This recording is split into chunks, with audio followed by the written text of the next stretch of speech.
பரிசுத்த வேதாகத்தில் ஆதியாகமம் 1ஆம் அதிகாரம் முழுவதையும் நீங்கள் வாசித்தீங்கன்னா, அவர் வார்த்தையினால் பூமியையும் பூமியின் உள்ளவைகளையும் சிருஷ்டித்தார். அவருடைய கரத்தினால் உங்களை என்னையும் அவர் அழகாய் சிருஷ்டித்தார். நம்மளை இவ்வளோ அழகாக சிருஷ்டித்த ஏசப்பாவை சர்வ சிருஷ்டிக்கும் எஜமான நீரே, சர்வ சிருஷ்டியை காப்பவர் நீரே என்று ஆராதிப்போமா? கண்களை மூடி கைகளை உயர்த்தி நீங்க இப்ப இருக்கிற இடத்துல அப்படியே எழும்பி நின்று, ஏசப்பா உமக்கு நன்றி, எங்களை இவ்வளோ அழகா சிருஷ்டித்து தேவன் நீங்க தான் ஏசப்பா.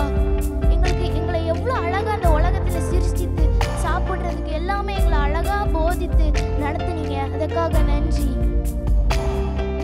நன்றி என்று சொல்லலாமா? சர்வ சிருஷ்டிக்கும் எஜமான நீரே, சர்வ சிருஷ்டியை காப்பவர் நீரே, எங்கள் இதயத்தில் உம்மை போற்றிடுவோம், என்றென்று பணிந்து தொழுவோம் என்று பாடலாமா? சிருஷ்டிக்கும் எஜமான நீரே, சர்வ சிருஷ்டியை காப்பவர் நீரே, எங்கள் இதயத்தில் உம்மை போற்றிடுவோம், என்றென்றும் பணிந்து தொழுவோம்.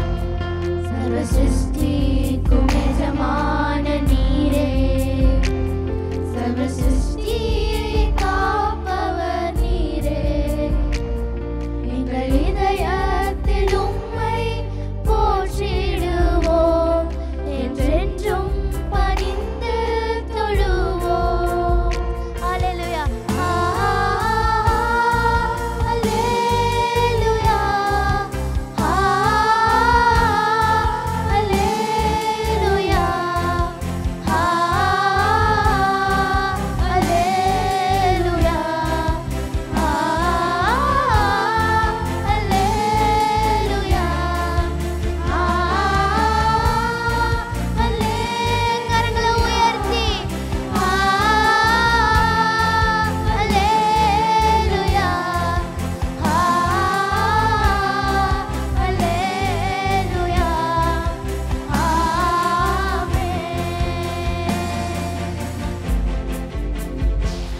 இந்த வானமும் பூமியையும் ஒளிந்து போனாலும் அவர் வார்த்தைகள் என்றும் மாறாது.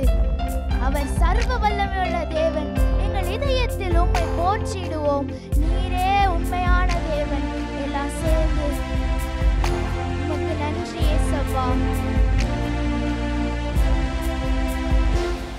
வானம் பூமி ஒளிந்து போனாலும் உம் வார்த்தை என்றும் மாறாதே.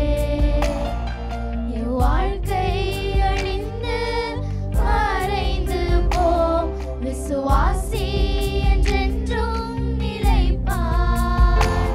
வானம் பூமி ஒளிந்து போனாலும் உம் வார்த்தைகள் என்றும் மாறாதே.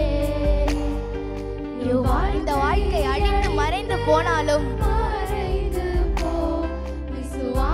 நம்மள ஆண்டவரை விசுவாசிக்கிற பிள்ளைகள் நம்மளை ஆண்டவர் காப்பாற்றுவார்.